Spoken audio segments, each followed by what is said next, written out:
What's up, guys? Eli here. Here to do the infamous Q&A video that I've been talking about for like 5 years. I finally I wrote down all the questions you guys asked. I even took notes. Took notes because I wanted to get detailed. Like some of the questions you guys asked were really good, and I didn't want to just answer them half-assed on the fly. So, anyways, let's do this. We'll start off with number one. We got Rick from over at the Dreadful Minutes. His question is, do you watch live streams much? And if so, what kind are your favorites? The multi-panel album deep dives, casual hangouts kind, or when people go solo and just talk, engaging with the chat? Good question, Rick. I don't watch a whole lot of live streams. The live streams I do like, though, I like yours, of course. I watch those when I can. I like Marty's live streams a lot. I've actually been watching those lately more than I ever have. Jeff's deep dives are fantastic. And if we're gonna go into the non-metal YouTuber area, I really like Dr. Wolfula's live streams. I don't know if any of you horror fans, if you watch Dr. Wolfula's channel, it's a great channel. One of my favorite channels ever. Very underrated.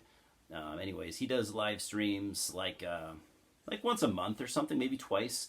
He does live streams where he'll basically stream a public domain horror movie, and then he'll just talk about shit during it. It's a fun time. And I also like the atheist experience. I don't know if any of you guys are atheists, or if you're into atheist activism, which is something I've gotten heavily into over the last couple of years. Atheist experience is a very helpful tool in my life. So yeah, thanks, Rick. Number two, we got Richard Wolf. What's up, man? Richard comments on a lot of my videos lately, for quite some time now, actually. I really appreciate you. I appreciate all you guys, but yeah, those few that comment on all my videos, that shit means a lot to me. I probably wouldn't be doing this, if you didn't. So yeah, thank you. I appreciate it. So Richard's question was, I like hearing about people's concert experiences. Me too. First show, seeing bands in their prime or early days, crazy stories, and bands they've met. So my first show that I ever went to, first concert, was, I believe it was in 1990, 98. I think it was in 1999. I'm gonna say 99. Yeah, it was either late 98 or early 99. And it was Nine Inch Nails headlining. A Perfect Circle was the opening band. It was, I think, before they had their first album out. I'm not into that kind of stuff personally, but I was kind of more open to it at the time. I mean, I'm talking in 98, 99, I was 16, 17. So, I was kind of, experimenting more with music. I never really became a Nine Inch Nails fan, but it was a decent show from what I remember. A Perfect Circle and Tool and bands like that I'm not into either, but overall it was a good show from what I remember. I do kind of wish that my first concert had been something a little more memorable, but it happens the way it happens, right? And to answer some of your other questions, and talking about bands that we've met, I'm going to go ahead and just name one. And this wasn't even that long ago. This is probably within the last 3 to 5 years. I'm a big fan of Moonspell, and I saw Moonspell live. And so before the show, I'd actually brought a Moonspell CD with me. I brought their first album, Wolfheart, and I brought a Sharpie, and I was like, I'm going to see if maybe I can get some of the guys to sign it. I don't usually seek out bands, but I just figured, if I see them walking around, I'll approach them.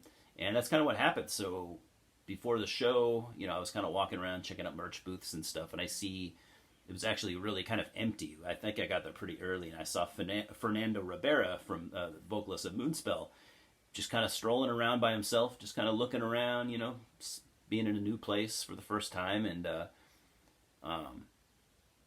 so I see him, and I'm like, man, I really don't like. First of all, I don't like approaching people. Second of all, I don't like approaching people that are well known because I don't know. That for some of them, I'm sure it gets tiring.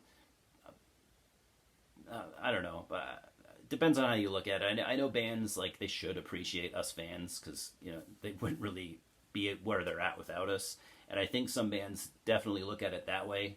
But then I think some just aren't that approachable and they don't really like people. But Fernando was awesome. He was just really nice, and it was like I was super nervous, but it was like he had this weird energy. Like the second I started talking to him, my anxiety just like went away. He just had this like warm, inviting personality, and he had like this really like soothing voice. He's got a deep voice, and it was just kind of soothing and like I don't know. I'm not like one of those energy people, but I was like getting this energy from him, and it was just really cool.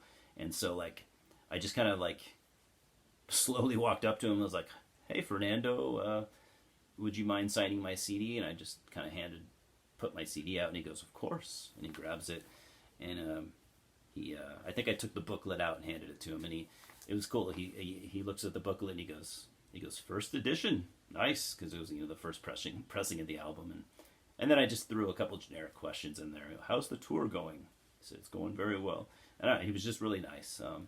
I didn't meet the whole band, but I met him, and it was just I've never forgotten it. It's just always been a good memory. So thank you, Richard. Number 3, we got Norwegian Black Colt. I don't know your name, by the way. I'm just now realizing that, but Norwegian Black Colt has a great channel. Definitely check that out if you haven't. He's always showing black metal, and it's awesome. So his question was, what got you into black metal? Favorite non-metal bands? Do you care about sketchy black metal? Do you avoid it, or you don't care and will listen to it if the music is good? Horror movies? Do you enjoy movies about spirits, ghosts, haunted stuff? I feel there's been an overload within the last 5 to 7 years. I would agree with you on that. So yeah, let's just kind of unpack this question by question. What got me into black metal? I was into death metal first. I almost got into them simultaneously, but I would say I got into death metal, and I think within like 6 months I was already kind of noticing black metal. And I mean, they both really appealed to me. That's all I can say. But as far as bands that got me into black metal, I think the first black metal band, and you can debate this if you want, that's okay, but I would say Cradle of Filth. I know they're a gateway black metal band for a lot of people. I still like them to this day, mostly the early stuff, though. Later stuff for me is hit and miss. But yeah, Cradle of Filth, I liked. I've always been open to different metal genres, and obviously, the vocals, Danny Phillips' vocals, not easy to get into, but I've always appreciated, vocals that don't sound like everyone else, and his certainly don't. And so yeah, Cradle of Filth, and then very very soon after I got in like Dimmu Borgir. Not too long after that, I got into Emperor. So I guess I really liked. So I got into black metal through symphonic black metal, and I've always had a soft spot. To this day, I have a soft spot for like good symphonic black metal. I just really appreciated the evilness of the music, along with the orchestration. Like I said, I still have a soft spot for a lot of that stuff. Obviously I've moved on and gotten into other types of black metal, and it's become, one of my favorite types of music. But yeah, it was pretty much those 3 bands, and I think I just kind of stumbled into it, and instantly it just it interested me. It wasn't really something that took me like a lot of time to get into. I just was like, yeah, interested right away. And I think before I heard any of those black metal bands, I was reading about it in Metal Maniacs. So just reading about it and not knowing what it was or what it sounded like, I was already kind of intrigued. So yeah. Let's get to your other questions about the sketchy black metal. I know I've kind of touched on that here on this channel a little bit, and I'll be honest with you. Initially, and this was like a pre-planned thing, I've said this to myself years ago, I pretty much always had a policy that I was never going to discuss that in full, because a lot of YouTubers have, and it is, they've almost always kind of like fucked up. Like a lot of YouTubers have gone into, they're justifying, being into like sketchy black metal, and yeah, I think honestly I've yet to see one who didn't just make themselves kind of look stupid. So I don't want to do that. But what I will say, I guess, to put it simply, because I'm an honest person, sure, in my black metal collection, I have a good handful of like sketchy bands and that made sketchy albums and all that. I will say this though. So when I first got into it, bands, especially the bands from Russia and Ukraine, I didn't know. I'll be honest. At first, I didn't know that was a thing. I didn't know there was like this National Socialist black metal. Because let's be honest, most of those albums, the lyrics are in Russian. You can't read them. And I wasn't, buying like albums with swastikas and stuff. Maybe some sun wheels here and there, and I just didn't know. I just didn't know. And then once I realized that it was, I was already a fan of those bands, and I just kind of kept them in my collection. I try not to nowadays. I don't go out of my way usually to check stuff like that out. I'm not usually like actively adding NS bands to my collection. But I will say though, I do. For me, it's never been a problem. I don't follow National Socialism. That is definitely something that goes against what I believe. So I don't like that ideology at all. It's not for me, and but at the same time, I could listen to NS black metal all day long, and it's not going to influence me politically. I'm not going to start, hating other people or other cultures or races because of the music. It just for me, that was never a problem. I've never had a problem separating the art from the artist. I think most people don't have a problem with it. Sure, maybe there's a handful of people that got into National Socialism through music. I don't know. That's I could probably talk about that for a long time, but I'll just kind of leave it there. Your other question about the horror movies, yeah, I do like paranormal horror movies a lot, actually. But yeah, like you said, I think it's just been overdone over the last 5 to 7 years. But yeah, I think it's a cool topic. I'm still totally into checking out movies like that because some of them are really good. So yeah. All right, next we got Brian Arkham. What's up, Brian? How's it going, man? So Brian's question was, what are the albums that got you into the extreme side of metal?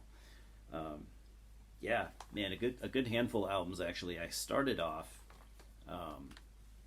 kind of after I was getting into thrash metal. I started to try to dig a little deeper, and I got into stuff like some of these you might not consider super extreme, but I'm going to name them anyways because why not? King Diamond, The Eye. That was a big important album for me to kind of push me into more obscure music, of course. Corrosion of Conformity, Animosity. I still think that album is just brutal as all hell, and I still love all these albums to this day. Actually, I'd say Slayer, Rain and Blood. That was a big one for me because that one made me realize, like, wow, I need to find more stuff like this. I wanted to hear stuff that was faster and heavier, and Rain and Blood is one of the fastest and heaviest albums ever made. So then I would say these next few, no particular order, but I would say Cannibal Corpse, Bloodthirst, Carcass, Reek of Putrefaction, Vader, Live in Japan, Morbid Angel, Domination, and okay, a couple more. Deicide, Legion, 6 Feet Under, Haunted, Cradle of Filth, From the Cradle to Enslave. So yeah, those are my earliest extreme albums, and I've just never stopped ever since. Next we got Scott Wilcox. What's up, Scott? I haven't talked to you in a little bit, so I'm glad you dropped in a question. So Scott's question was, do you ever weed out your collection, and if so, are there any albums you got rid of that you regret? Yes, I weeded my collection out one time. probably about 10 years ago, 9, 10 years ago. And I mean, I probably got rid of like 100 CDs. Some of it I don't miss, but some of it I really do. Nothing was super obscure, but there were some that are like out of that are long sold out at the moment. So I'm still kind of waiting on represses, like even just stuff like Iron Maiden, Final Frontier. That album has actually been sold out for quite a while, so I'm kind of waiting on a repress of that. It's not my favorite Iron Maiden album, but I'd still like to have it back. I don't know why I got rid of it. That and like Danzig 7, or not 7, which was the one Circle of Snakes. I think that was Danzig 7. Yeah, but anyways, Danzig 7, Circle of Snakes. I don't know why I got rid of that because I really like that album, and yeah, it's kind of not the easiest one to come by now. But so yes, I weeded out my collection one time, and yes, I pretty much regret it. So nowadays, unless I absolutely hate an album or I know I'm never going to listen to it again, I'm just probably going to keep it. So then we got Zeus H Goat. Hello, good sir, over in Australia. His question: have you ever done pre-order for some hyped up album, a band everyone seems to have and you don't even like? Times 3 examples. To be honest, I think I have. That's not something I've done a lot. I think I have, but I couldn't remember. I couldn't think of an example. So sorry, man.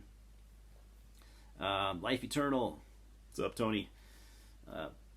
Tony's known for leaving comments, and he always leaves really, really good comments and good questions. So his first question: what's your 3 favorite post Panzerfaust era Darkthrone records? I had to think about that for sure. Darkthrone are one of my favorite bands, and I like all their albums. Some I don't like a whole lot, but I like them all. But yeah, I'm gonna pick Total Death because I think that's maybe one of their more underrated albums. I love Total Death. Then I would go with Hate Them and Ravishing Grimness. Those are my 3 picks. Fuck Murder Kill with Pertinence, Member of Immortal Damnation, Demigod, Slumber of Sullen Eyes, and Convulse World Without God. That was a tough one. Obviously. I went with, let's see, I'm gonna fuck Convulse, marry Demigod, and kill Pertinence. That was a tough one, and I didn't want to kill any of those, so. And would give me some good Black Thrash recommendations. I don't know, you seem like a fairly knowledgeable dude with metal, so I don't know if I have anything that you might not have heard of, but well, I decided to give it a shot anyways. None of these are super or super unknown or super obscure, but they're still good. Let's see. Yeah, Assaulter. We'll go with Assaulter from Australia, especially their second album. Really, really good. I chose Bewitched from Sweden. All their albums are good, but I'd say definitely check out their first album. It's just a classic. I went with Bloodstorm from the US. Pretty much any of their albums are all really good. Dead to This World from Norway. You had what's his name? Was it Ascaria, who's in Immortal for a little while. That's a band that he was in for a good while. I think they only have one album, so check out their first album. Can't remember what it's called, but I've always really liked it. Don't know if you've ever heard Gospel of the Horns from Australia. They're fairly well known, but they're killer. One of my favorites. Euronymous from Germany. I think it's some dudes that either are in Disaster, either are in or have been in Disaster. So yeah, Euronymous, really good. Malleus from the U.S. I don't know if you've heard Malleus. They're from Massachusetts, but yeah, really, really good. They sound like a cross between like early Bathory, like first album Bathory, and thrash metal. So really, really, really, really sick band. You've probably heard Melakesh from Israel. If not, check out Melakesh, one of my absolute favorites. Mongrel's Cross from Australia. Notice a lot of Australian bands here. Just just go listen to a bunch of Australian bands. But yeah, Mongrels Cross from Australia. I think they have like 3 albums. I think they're all pretty good. Their last album that they did actually has Prescriptor of Absu on vocals, so you probably really enjoy that. Morbid Slaughter from Peru. I think Peru. Pretty good band. Fairly obscure too, actually. Usurper from the U.S. I'm a big Usurper fan. They're pretty well known, especially in the States, but yeah, top-notch stuff. And then I went for Witchery, from Sweden. Witchery had or has Legion from Marduk on vocals, and yeah, really good stuff. For beers, you asked me also what beers and foods I like. For beers, these days I don't drink as much beer as I used to. If I'm gonna go for a beer, I go for like a lager or a pilsner. I really like those kind of, lighter beers, lighter but still flavorful. I don't have any like specific breweries to name or anything, but I just like those types of beers. For food, I'm definitely a food guy, so that was tough. If I'm going to make food at home, I usually just do like meat and potatoes and vegetables and stuff like that. But that's not my favorite. If I'm going to eat out at a restaurant, Indian, probably my favorite. I fucking love Indian food. I could eat it every day. I wish I could afford to. Mexican, I love Mexican food. I mean, I grew up in California, and I grew up eating a lot of Mexican food. And then my third, I would probably go for Thai. Love Thai food. Oh yeah, one more. Most anticipated records for this year.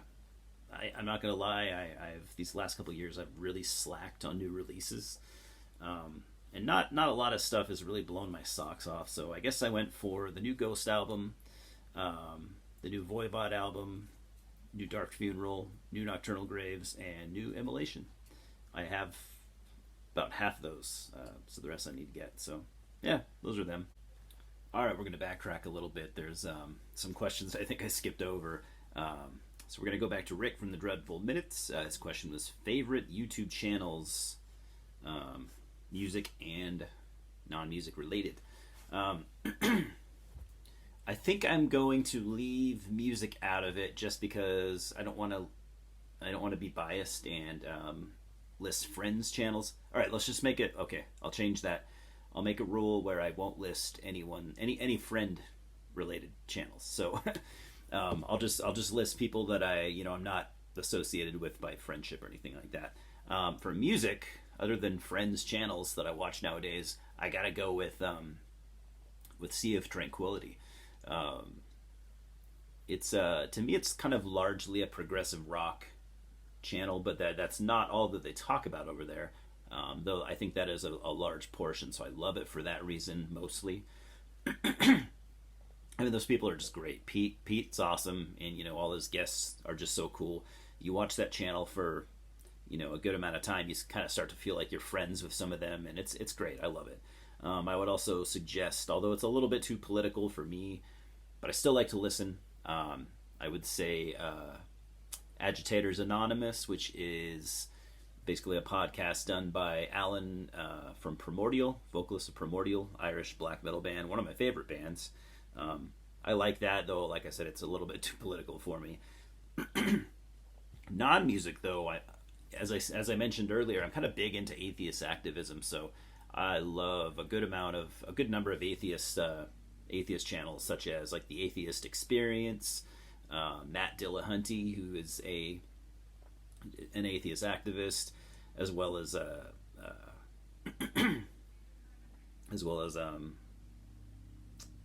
Thinking Atheist. Love the Thinking Atheist, and a couple other channels that I follow, but maybe not as closely. R and Raw, I absolutely I like R and Raw's channel. Genetically Modified Skeptic, Telltale. Check out Telltale. I really like that guy. He's an ex Jehovah's Witness, now atheist activist. Really like him. For movies, I thought I had some of these written down. God damn it. I watch a lot of, well, not a lot, but I don't follow a ton of channels. For me, the fewer I can follow, the better. Okay, what else did I put in here? Okay, for horror movies, I like Dr. Wolfula. I like Horrible Reviews, even though that guy has not been. I think going forward, he's not going to be very active, but still a great channel. Red Letter Media, which is probably the best movie channel here on YouTube, hands down. Joe Blow, Joe Blow's great. Stitched Together Pics, amazing, very underrated. And Cody Leach. Cody is a primarily horror YouTuber, but he does other movies as well, and he's really came into his own these last couple years, and his channel is pretty awesome, I would say. So, Maze of Torment. His questions were favorite black metal, favorite country for black metal, and top 5 black metal bands. Also the same for death metal. That was a really tough one for me since I just love so much stuff in general. I'm gonna have to go with Greece for black metal. Again, I mean, I want to say Norway, I want to say Sweden. Yeah, I'm just gonna go with Greece. Top black metal bands, I would say probably Immortal, Primordial, Master's Hammer, Rotting Christ, Mystifier. For death metal, I went for Immolation, Morbid Angel, Obituary, Impetigo, and Deicide. I know those are pretty stock, kind of generic picks, but those are the bands that have stood the test of time for me. I threw Obituary in there, even though I only really like 2 of their albums, but those 2 albums had such an impact on me, I had to mention them. Andrei Muravsatov. Sorry, man. I did my best. What Bathory song is number 1? That's a tough one. I definitely had to think about that. I went for A Fine Day to Die. Off Bloodfire Death, I just think that song is just so good. It's such a good representation of, current Bathory and the old style and what he was going to do moving past. Yeah, just a masterful song in general. It's been covered by other black metal bands that would come later on. Andy likes metal CDs. Sup, Andy? Favorite Spice Girl? I remember the Spice Girls from like when I was a little kid, but never was really into them. I could probably name a few of them. I don't have a favorite. What was there? Posh, sporty, spicy Spice? I don't know. Slutty Spice? I'm not sure. I don't remember. But was never a fan. Full Metal Ginger. What's up, Kevin? Why are you so goddamn pretty? It's genetics, dude. Genetics. It's either you got it or you don't. What a stupid question, Kevin. Why would you ask that? I'm insulted. Anyways, I hope I got this right. I might have to do a little bit of editing. I might have answered some of those questions twice because I did record this in like 3 different sessions. So anyways, this was fun, guys. Thanks for all the questions. I enjoy I've been wanting to do things that kind of, bridge the barrier between me and you, so to speak. So it was a good time. Anyways, I got to get back to work. Louis says hello. He's around here somewhere. And we'll talk soon, eh? Cheers, guys.